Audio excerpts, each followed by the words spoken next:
In a couple of ways.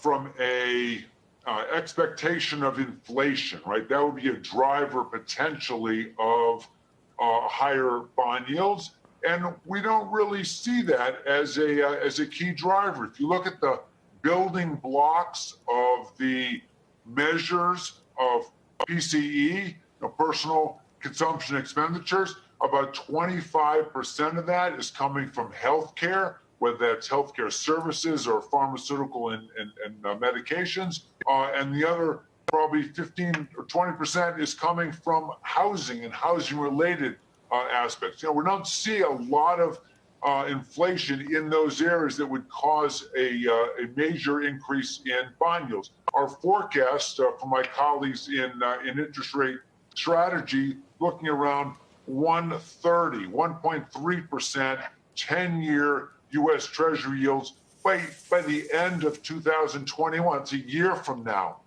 So that's sort of modest increase, but not dramatic. And really, as you know, we've talked before on this program, it's the pace, the speed by which interest rates back up that would be a concern. So there's a magnitude that's obviously of interest and important, but it's really how fast that occurs. And if interest rates kind of go up gradually, the equity market historically can absorb that.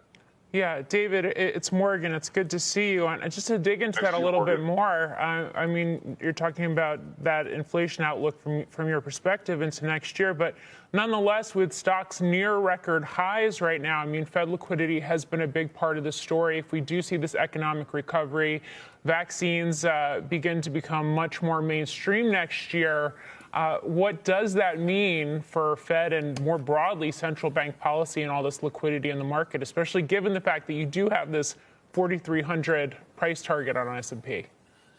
So the idea of the average inflation targeting framework that the Federal Reserve introduced would suggest that they're going to be on hold for at least the next several years, somewhere between 3 years and maybe as long as 5 years. Sort of depends. That's a long time out there. Let's just assume, Morgan, 3 years that you have, the policy rate staying really unchanged. That is supportive of economic activity. I think that's the general thrust of the message from Jan and ourselves in terms of the equity market forecast is reasonably optimistic. And I think the way you attack this and the way you